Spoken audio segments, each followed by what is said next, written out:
Hey guys, what's going on? It's Don here from Novaspirit Tech and welcome back to the channel. And today we are going to be starting a brand new series called Pi Hosted. That's probably a pretty good name.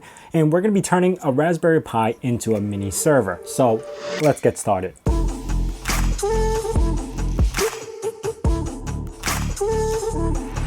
Now this was totally inspired by a post that I saw on Reddit, on self-hosted subreddit, where this one guy turned two Raspberry Pis into a server with all these services, as you can see over here. When I first saw this, I decided that, wow, that's a lot of services that you could put on there between the two Raspberry Pis, but there's also a lot missing that I would also put on, and that I would love to actually start installing everything he has listed and learn from it, because I know most of the applications that are installed on there, but there are some that I'm not familiar with, like Sonar and stuff like that, and I would love to learn how to operate it or install those things. So yeah, this is going to be a full series of installing as much services or servers as I can on the Raspberry Pi, either until I need another one or up until it breaks. We'll see how that goes, because this is going to be a fun little series. As far as the Raspberry Pi goes, I always love using the Raspberry Pi for mini server appliances, more so than I would use for the GPIO. I love the fact that yes, you can control like a stepper motor and stuff like that, but I mainly use the Raspberry Pi more for server appliances itself, home automation,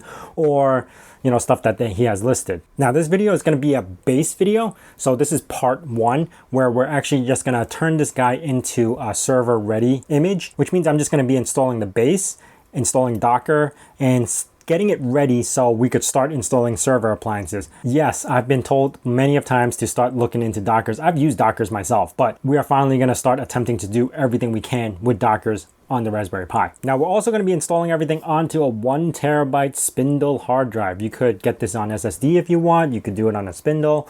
And since the Raspberry Pi does not need an SD card to boot, we are going to be relying on this hard drive itself, which is great because if I do decide to switch over from like a 1 gig Raspberry Pi or 4 gigs or whatever it is, and I want to swap over to another RAM size, I could just move the hard drive over and it should work just like that without having to reconfigure anything. Now, we're going to jump over to the desktop. To begin here, we're going to have to use Imager. And if you guys like the desktop, I did a video on how to theme it just like the way I have it. I'll leave a link on that right down in the description below and on the top left corner. But over here we have choose your Raspberry Pi operating system. Now because this is going to be a server installation, we are going to go with the minimal, which is Raspberry Pi Lite. And remember to go into the settings, which is Control-Shift-X. And this will enable the advanced settings. Now I know I need to disable overscan because it's going to have the black border. I also am going to set the host name for this, and I'm going to name this RPi server. Enable SSH, because I'm not going to be looking at this thing at all. It's just I'm going to plug it in, plug it up to a network, and hopefully I could SSH into it. To set the password, I'm just going to use the default, which is Raspberry. You could configure Wi-Fi if you are planning to use this strictly on Wi-Fi. The only difference is that you're limited by speed, but that's up to you. Set local and keyboard layout. I definitely need to fix that. Skip first run wizard and disable that. Eject media when finished. Save. And now I get to plug in my hard drive so I could choose the storage. So let me pop this together. Pop it into the USB.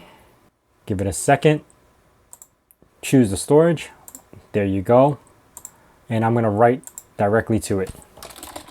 What's cool is, because it's such a small image, watch how fast this goes.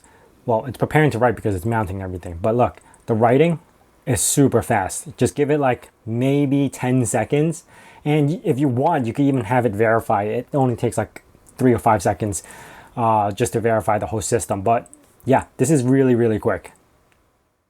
Okay, now that we're all set with everything, I'm just going to take my hard drive out, pop it into the Raspberry Pi, and jump into it. All right, so here we go. I was able to get in. Took a bit. I guess I had to resize the hard drive, and I wasn't even thinking that.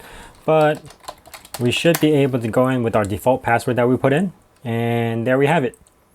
We are in our server. Now, the first thing you should definitely do is run an update, because every time when you install an image from Raspberry Pi, sometimes it's not as updated as it should be. So we're going to do sudo apt update.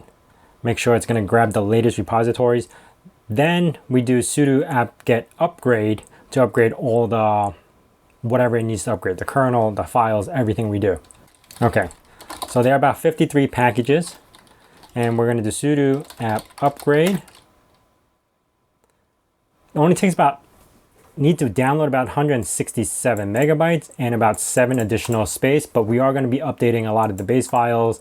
I believe there's a kernel system mod right here, Raspberry Pi kernel, which this means it is going to take quite some time. So give it about like 15 minutes for this to update, because anytime it has to update the kernel, you're going to need to reboot. It takes time to update. It takes time to install. So I'm just going to let this go.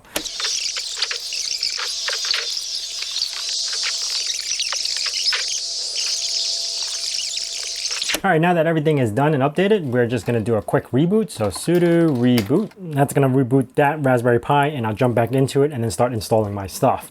Now, we're gonna be installing Docker and Portainer.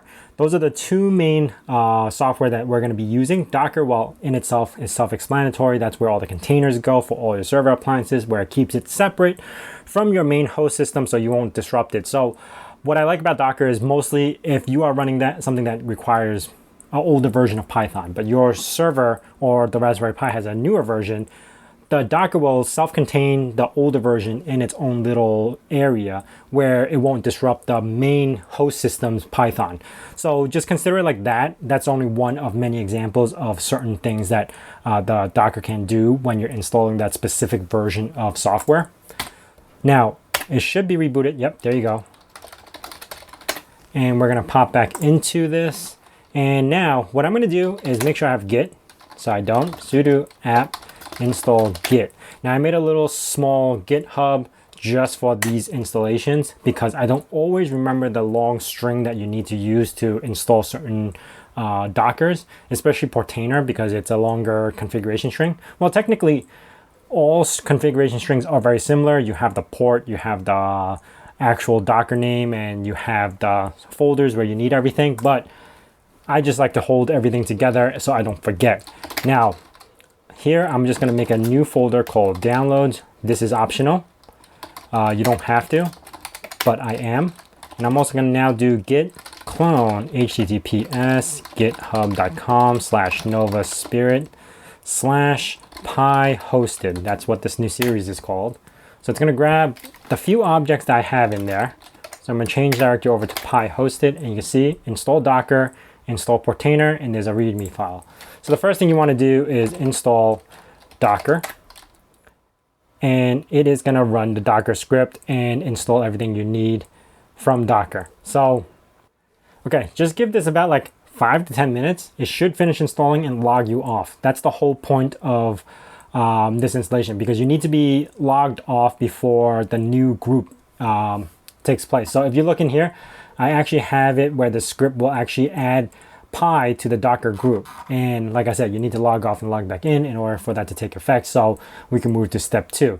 So right now it's just going to install the Docker, and oh yeah, logout doesn't work. Okay, I'll fix that script. We're going to exit, and then we're just going to pop back into it, just like if I logged off and logged back in. To double check if you are in the group, you could just type in groups, and you should see Docker here. And if you do, that means you are added to the group. Now we can move to the next step, which is installing Portainer. And all we have to do is install Portainer. This should run the 2 commands that it needs to download the Portainer and get it configured to port 9000. Again, if you want to, you always just check the script, and you can see what I have typed in there, so you can manually do it yourself if you want. But we are done with this. Right now, that is all set up, and we are able to go into port 9000 and check out Portainer, which we need to set up.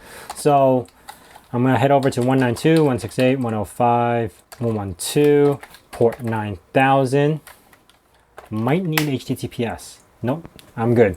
So now this is my Raspberry Pi's IP and port 5000. The first time I'm logging in, it's gonna ask me to make a username. You could use admin, you could use whatever you want. I'll just keep it admin. And the password's gonna be whatever you want. Right now I'm just keeping it default as Raspberry. And that's it, create user. Now, we are gonna be using this installation, which is Docker. Don't worry about this, we've already done this, so we're good. And all you have to do is just connect. And there we have it. This is our Portainer installation on our Raspberry Pi. Now, Portainer is like a very nice GUI version of Docker, you could say. It's very easy for you to maintain, manage, change some stuff around if you want to change folder directories, ports, everything you want. Jumping into the local, you could see I only have one container, which is Portainer, which is it itself. And if you want to add more containers, you just have to go to app templates and start choosing whatever you need. So if I want to install WordPress, I could just click on here, install WordPress, or install whatever applications. Now, this list is very, very small compared to what we need to deal with in the future, because according to that screenshot that you saw, we have a lot more services that are not even in this list. So we are going to have to change stuff around. And in here, we're going to have the template. Now, the template only gives you the app templates that you see right over here, which is very generic. But there's this GitHub from self-hosted Reddit, or self-hosted pro. This guy has a good template for a lot more applications. So I'm going to leave a link to his GitHub as well if you want to check it out. But all you really need is just to get the version 2 of this one, which is no OMV because we're not using Open Media Vault. Copy this link, self-hosted template, you see that, version 2, and head over to our Portainer settings and swap out this URL with the new one. You can see now it's using self-hosted pro, this one, save settings. Now if I go to app template, this is a lot more stuff we could go through. And there are more. This is not the only host that you could use though, the URL app template settings that you could use. There are a lot more that you could find on the internet, but this is the one that we're going to be basing off because it has all the applications that we need, but that's how you would switch it over to download more applications than you really need. Now, one of the things that I do want to install before logging off is shell in a box. So sudo apt install shell in a box. Okay, shell in a box is a pretty cool application if you guys never used it. It's not even in one of the thumbnails. Like I said, I'm going to be adding a lot more applications that I know of to put in. And shell in a box is basically a web GUI for SSH. And because I don't want to always PuTTY or SSH into the server to do some configurations, I want to be able to just jump into a web interface and have my SSH prompt. And this is the way to do it. Now, shell in a box, once you install it, so I believe it's supposed to be 4200. Connection was reset, so I think there is something there. I think I have to use HTTPS. There you go, HTTPS 4200. Pop over to advanced, accept the risk, and there you go, shell in a box. And now we could just log in as Pi Raspberry, and we have a web GUI for our shell. And this will be added into our installation later. But well, that is it for now for this setup. We got the base setup. We also got Docker installed, Portainer installed, and shell in a box. So next time I don't have to just SSH and I could just jump into it and do my configurations and stuff. Now on the next video, I'm actually going to start installing stuff into Portainer. First thing I think I'm going to be doing is the dashboard itself, where you saw in the picture. I believe he's using Homer, so I'm going to jump in and install that and show you guys how to configure it to make it look like the way he has it. And because I have shell in a box now, it's so much easier to jump in and configure stuff. Anyway, if you guys have questions about this, hit it down in the comments below. If you guys are new to this channel, consider subscribing and also hitting that bell notification icon so you know when the next video is going to be out. And as I say in my nerd cave, hack till it hurts.